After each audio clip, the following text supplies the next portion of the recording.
Hi folks, Job Comics here. We're having a look at an old Bronze Age DC forgotten comic book run. This is The Forever People. How could we forget it? This is issue 1 from 1971, and it is of course part of Jack Kirby's Fourth World Saga. And we have Kirby taking on his own almost sort of Marvel-like universe.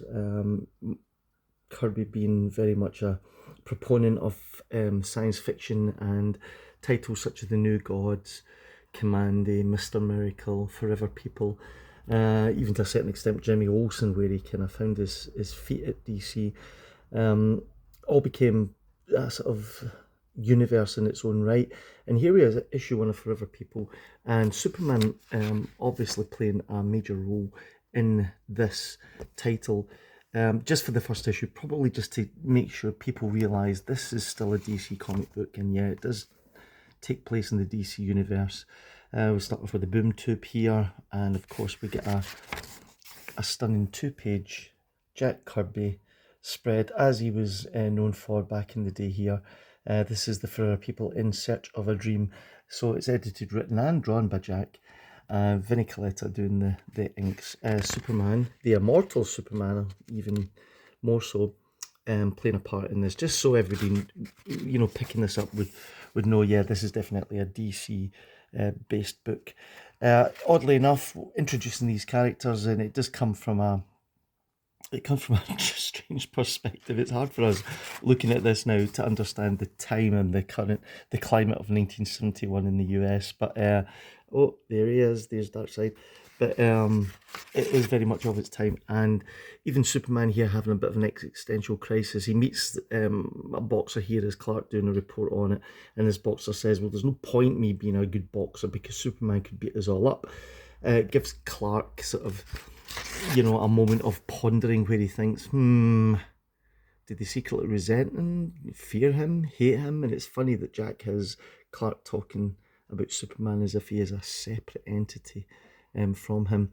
But then, of course, Jimmy comes in, he finds these photographs, the boom tube. Clark sees through it and thinks this might be a place for Superman to feel he's part of. So he decides to go and find the Forever People that have landed through the boom tube here.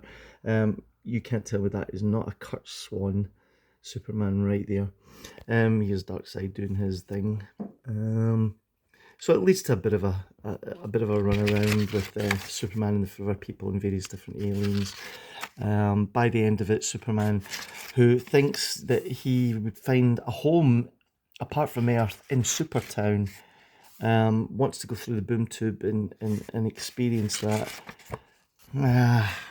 Decides at the last kick. Does that look like Kurt Swan? That ain't no Kirby drawing, is it? Did DC alter that so that Superman looked more like Superman? I don't know. Go Google it. But anyway, he decides that he can't go on. It was the wrong time to go. Perhaps someday I'll try again, but the time is not now and not yet. So there's poor Superman left, feeling pretty dejected by the whole situation. And we kick off the Forever People saga. There's a little text page here with Marvin Wolfman at the time, good lord, doing a little interview with Jack, and you get the usual adverts from 1971. So there it is, Forever People.